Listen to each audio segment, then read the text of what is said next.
முற்போக்கு கூட்டணியின் திராவிட முன்னேற்ற கழக வேட்பாளர் மக்களில் ஒருவனாக உங்கள் வீட்டு பிள்ளை திரு KVKS சபரி கார்த்திகேயன் அவர்களுக்கு கோவை கிணத்துக்கடவு தொகுதியில் திராவிட முன்னேற்ற கழகத்தின் வேட்பாளராக களம் இறங்கிய KVKS சபரி கார்த்திகேயன் ஞாயிற்றுக்கிழமை மதியம் 2 மணி அளவில் தனது தொகுதியான ஆறுமுககவுண்டனூரில் வாக்கு சேகரிப்புக்கு சென்றார்.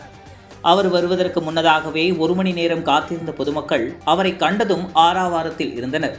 அது மட்டுமின்றி ஆரத்தி எடுத்து பட்டாசுகள் வெடித்து தனது மகிழ்ச்சியை பொதுமக்கள் வெளிப்படுத்தினர்.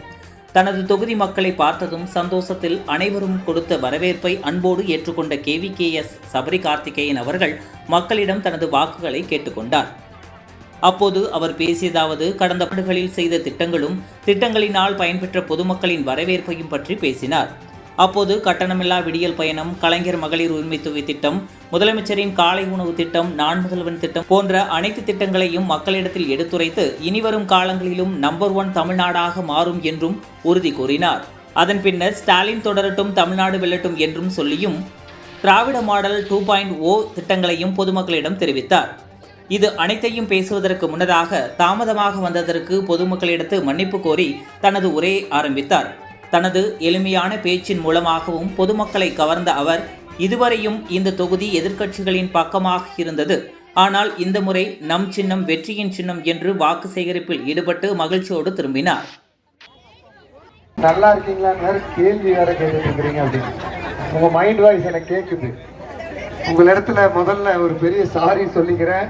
தொடர்ந்து நாங்கள் 7 மணிக்கு ஆரம்பிச்சிருந்த பயணம் நிறைய இந்த மாதிரி மக்களுடைய அன்பு, வரவேற்பு, ஆலத்திகள், சால்வைகள், இது பத்தாவதுக்கு இங்கெல்லாம் ஒவ்வொரு இடத்துலையும் இந்த ஊருக்குள்ளே போகிற இடங்கள் எல்லாம் கோயிலுக்கு வந்தே ஆகும்னு சொல்லி அது ஒரு அன்பு கட்டளை. இதையெல்லாம் மீறி வர முடியல. அதனால கொஞ்சம் நாங்கள் போட்ட திட்டத்துல எல்லாம் காலதாமதமாகி இப்போ இங்கே கொஞ்சம் 2 மணி நேரம் வித்தியாசத்தில் வந்திருக்கிறோம்.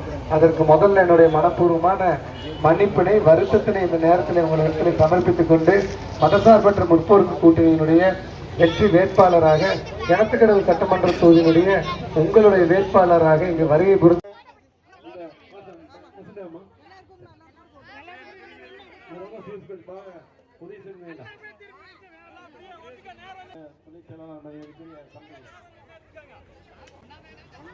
செல்வகுமார் அவங்க இலக்கிய அமைப்பாளர்